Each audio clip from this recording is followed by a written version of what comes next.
Halo teman-teman, di sini saya akan membahas penurunan titik beku larutan. Nah, ada beberapa hal yang akan kita bahas.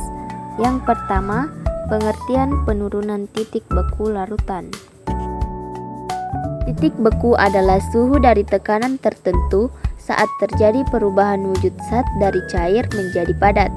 Titik beku ini bisa mengalami penurunan atau disebut dengan penurunan titik beku ketika adanya penambahan zat terlarut ke dalam sebuah larutan. Nah, sehingga penurunan titik beku adalah selisih antara beku pelarut dengan titik beku larutan. Penurunan titik beku ini termasuk salah satu sifat koligatif larutan. Yang kedua, penerapan penurunan titik beku larutan. Berikut adalah beberapa contoh penerapan penurunan titik beku dalam kehidupan sehari-hari. Yang pertama, pembuatan es krim. Yang kedua, mencairkan salju di jalanan. Dan yang ketiga, anti beku pada radiator mobil. Selanjutnya, rumus penurunan titik beku larutan. Nah, inilah rumus dari penurunan titik beku larutan.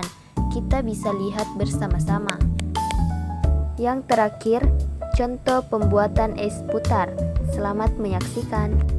Yang pertama, kita siapkan alat dan bahannya terlebih dahulu.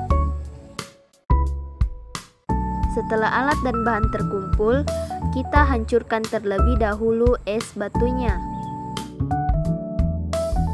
Lalu, masukkan kaleng ke dalam baskom yang telah terisi dengan es batu, dan kalengnya harus berada pada bagian tengah. Selanjutnya, kita taburi garam di sekeliling es batu tersebut. Lalu, kita tambahkan lagi es batunya.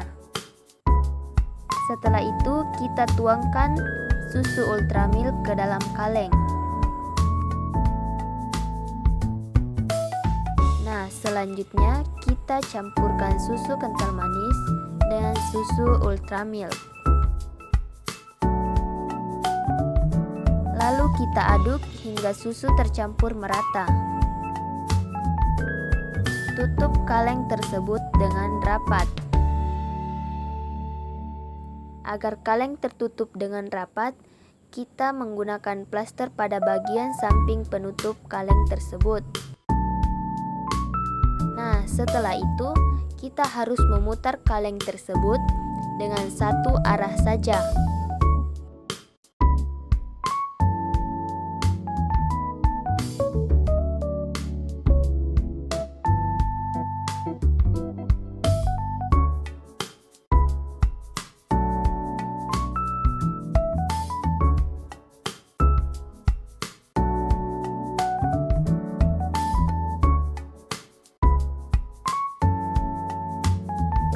Beberapa jam kemudian, susu yang tadinya cair sekarang sudah menjadi es krim. Tuangkan susu pada bagian pinggir gelas.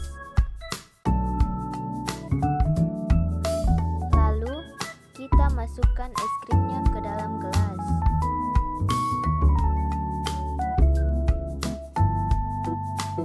Setelah itu, kita berikan topping pada es krim tersebut.